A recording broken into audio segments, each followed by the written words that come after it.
ഭ ഭ ഭ ഭയം ഭക്തി ബഹുമാനം വൻ ഹൈപ്പ് നേടിയെടുത്ത ഒരു സിനിമയാണ്. കാരണം നമ്മുടെ ജനപ്രിയ നായകൻ ദിലീപേട്ടൻ്റെ തിരിച്ചുവരവ്, അതുപോലെ നമ്മുടെ മലയാളത്തിൻ്റെ സ്വന്തം the complete actor the real OG himself Lalettan കൂടി ഭാഗമാവുന്ന ഒരു സിനിമയാണ്. അപ്പോൾ ലാലേട്ടനും ദിലീപേട്ടനും കുറേ കാലങ്ങൾക്ക് ശേഷം ഒരുമിച്ച് സിനിമയിൽ വരുന്നു എന്നൊക്കെ പറയുമ്പോൾ ഓബിയസ്ലി അതൊക്കെ വൻ ഹൈപ്പ് നേടിയെടുക്കുന്ന എലമെൻറ്റ്സ് തന്നെയാണ്.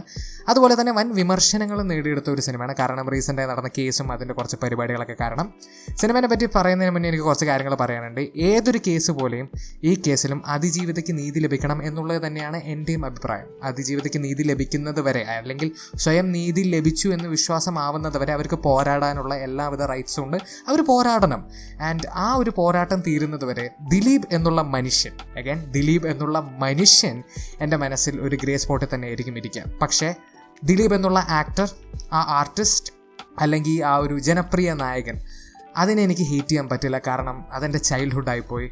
അപ്പോൾ ഞാൻ ഈ ഒരു വീഡിയോയിൽ ദിലീപ് എന്ന് പറയുന്നതിന് ആ ഒരു ജനപ്രിയ നായകനെ പുകഴ്ത്തുമ്പോൾ ഞാൻ ഒരിക്കലും ആ ഒരു മനുഷ്യനെ അല്ല പുകഴ്ത്തുന്നത്, ആ ഒരു ആർട്ടിസ്റ്റും ആ ഒരു ആർട്ടിസ്റ്റിൻ്റെ ടാലൻറ്റിനെയാണ് പുകഴ്ത്തുന്നത് എന്നുള്ള കാര്യം പറയാണ്. അതുപോലെ സിനിമയാണ്, റിയൽ ലൈഫാണ്. നമുക്ക് രണ്ടും കൂടി ചേർക്കാതെ നമുക്ക് സിനിമയെ ഇഷ്ടപ്പെടാൻ നമുക്ക് പോരാടാം. സിനിമ എന്ന് പറയുന്നത് വെറും ഒരാളുടെ കഠിനാധ്വാനം മാത്രമല്ല, കുറേ പേരുടെ കഠിനാധ്വാനം എന്നുള്ള കാര്യം ആലോചിച്ച് ഒരു സിനിമയെ അപ്രോച്ച് ചെയ്യാമെന്നാണ് എൻ്റെ ഒരു പേഴ്സണൽ ഒപ്പീനിയൻ. എന്തായാലും അതും പറഞ്ഞുകൊണ്ട് നമുക്ക് എന്തായാലും ഈ ഒരു മൂവി റിവ്യൂ അല്ലെങ്കിൽ എൻ്റെ ഒരു അഭിപ്രായത്തിലേക്ക് കയറാം. സിനിമയെ പറ്റി സിമ്പിളായി പറയുകയാണെങ്കിൽ നല്ല കിടിലം പടം.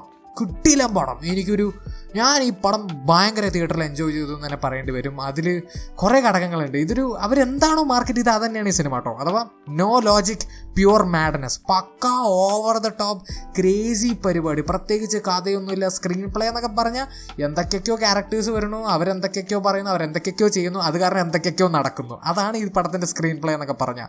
അങ്ങനെ ഒരു പക്കാ ക്രേസി ഓവർ ദ ടോപ്പ് പരിപാടി. പക്ഷേ ഞാൻ ഇതിനു മുന്നേ പറഞ്ഞിട്ടുണ്ട്, ഈ ഓവർ ദ ടോപ്പ് സിനിമകൾക്ക് വരെ ഒരു മീറ്റർ ഉണ്ട്. ആ ഒരു മീറ്റർ കടന്നാൽ ആ പരിപാടി പാളിപ്പോവും. ഈ പടം ആ മീറ്റർ കറക്റ്റായി പിടിച്ച് അവർ ചെയ്തിട്ടുണ്ട്. ഒരു രീതിയിൽ നമുക്ക് പാളിപ്പോവാതെ ഭയങ്കര രസമായിട്ട് തന്നെ അവർ എടുത്തു വെച്ചിട്ടുണ്ട്. വളരെ എൻ്റർടൈനിങ് ഉള്ളൊരു മൂവിയാണ്. അതിൽ കുറേ ഘടകങ്ങളുണ്ട്. പെർഫോമൻസസ്, മേക്കിംഗ്, മ്യൂസിക്, അഗൈൻ ഇതൊക്കെ ഭയങ്കര ഓവറാവും. എല്ലാവരും നല്ല ഓവർ ആക്ടിങ് ആണ്. മറ്റേ മേക്കിംഗ് എന്നൊക്കെ പറഞ്ഞാൽ വെറുതെ പണം എടുത്ത് വാരി ഇട്ടിട്ടുണ്ട്. ആവശ്യമില്ലാതെ വൻ സ്പെക്ടക്കിൾ സീൻസൊക്കെ ഉണ്ട്.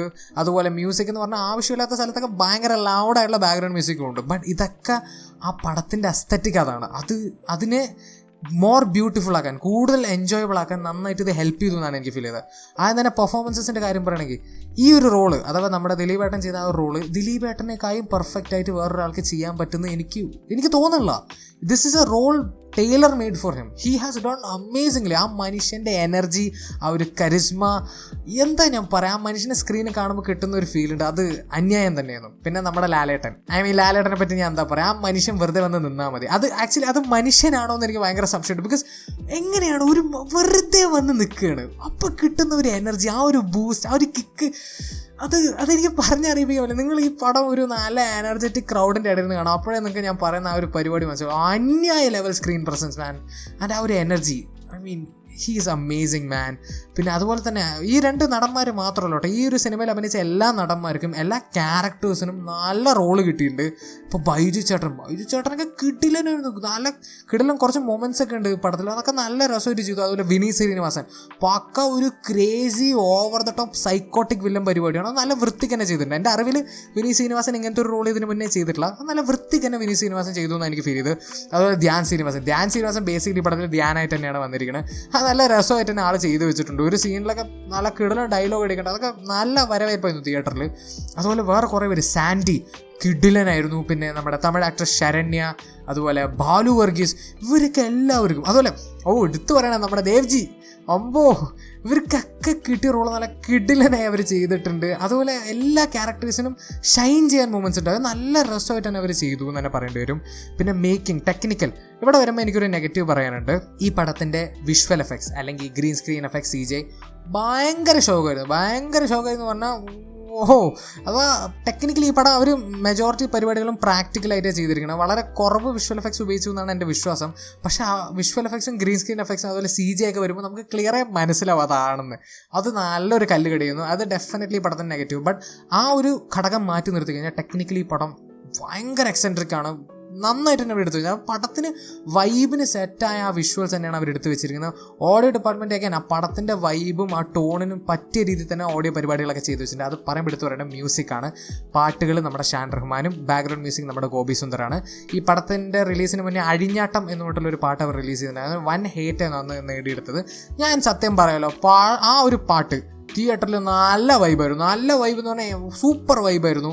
അത് ഇനി ഞാൻ തിരിച്ച് കേൾക്കുമ്പോൾ ഓബിയസ്ലി എനിക്ക് കുറച്ചും കൂടി ഇഷ്ടപ്പെടാൻ ചാൻസ് ഉണ്ട്. ശരി തന്നെ, ലിറിക്സൊക്കെ കുറച്ച് ക്രിഞ്ചാണ്, പക്ഷേ തിയേറ്ററിൽ വൈബായിരുന്നു. And that's what matters. ആ ഒരു പാട്ടിൻ്റെ മെയിൻ പർപ്പസ് തന്നെയാണ് അത് ഫുൾഫിൽ ചെയ്തു എന്ന് തന്നെ പറയാൻ പറ്റും. അതല്ല പിന്നെ 2-3 പാട്ടൊക്കെ ഉള്ളൂ പടത്തിൽ മൊത്തത്തിൽ, അതൊക്കെ കുഴപ്പമുണ്ടായിരുന്നില്ല.